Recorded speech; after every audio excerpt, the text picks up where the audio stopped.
satellite test, the Russians have a tidy cover story, that the rocket isn't actually an anti-satellite weapon, or a SAT.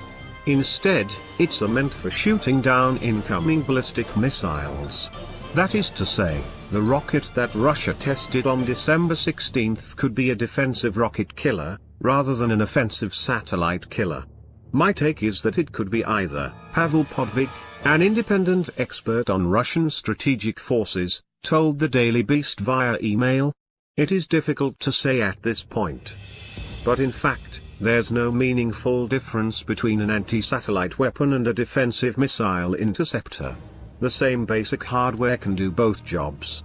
The only difference between a hit-to-kill interceptor for missile defense and one for low Earth orbiter SAT is going to be in the software. Jeffrey Lewis, who helps lead non-proliferation programs at the Middlebury Institute of International Studies, told the Daily Beast via email. In 2008, for example, the US Navy tweaked the code on one of its ship-based SM-3 missile interceptors and successfully targeted an old US satellite in low orbit. The nature of the Russian test underscores the likelihood that the rocket in question is a satellite killer. The rocket reportedly blasted off from a base in central Russia and arced into low orbit.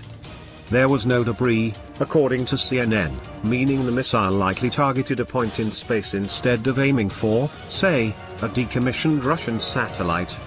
But the fact that the rocket targeted fixed coordinates in space indicates that it's meant for destroying spacecraft. Shooting at a point in space is useless from a missile defense point of view, Lewis explained. That's because incoming ballistic missiles move quickly. A missile interceptor must be able to maneuver rapidly to match the target's constantly changing position.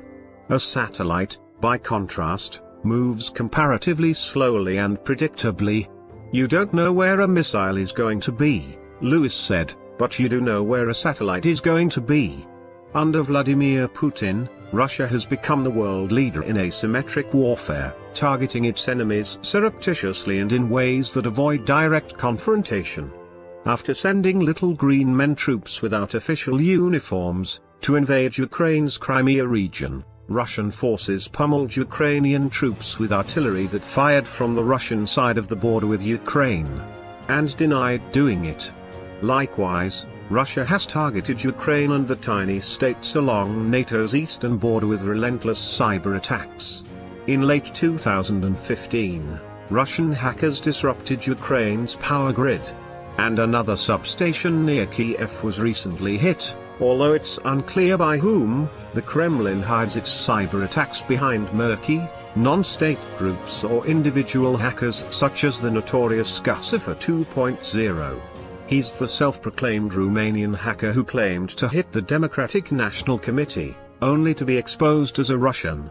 If the ISAT tests are successful and Russia deploys the weapon, its potential targets could include the surveillance, positioning, and communications satellites that the United States relies on to wage war, and that the American economy counts on for navigation, television broadcasts, and even mobile gaming. The United States possesses nearly half of the world's roughly 1,000 operational satellites, many more than any other individual country. Both Russia and China have been working hard in recent years to counter this numerical advantage. In a 2007 ISAT test, China lobbed a rocket at a defunct weather satellite, smashing it into thousands of pieces, many of which remain in orbit and regularly endanger manned and unmanned spacecraft. Both Russia and China have deployed small inspection satellites that, officially, exist to maneuver close to and monitor other spacecraft but which, with a simple command, could collide with US satellites and hijack, damage, or destroy them. For the record, the Pentagon also deploys inspection satellites that could threaten other spacecraft. In parallel with its development of possible killer satellites, Russia has been hard at work on its Noodle rocket system, which is, officially, a missile interceptor designed to protect Russian cities from nuclear bombardment. Moscow wants Noodle to replace decades-old Gazelle and Gorgon defensive missiles. Noodle's capabilities remain something of a mystery outside of the Russian government. If the Kremlin intends Noodle to replace Gazelle, then Noodle might not have applications in space. But if Noodle is supposed to replace the much more powerful Gorgon, then Noodle could pull double duty as a missile interceptor and a satellite killer. Gazelle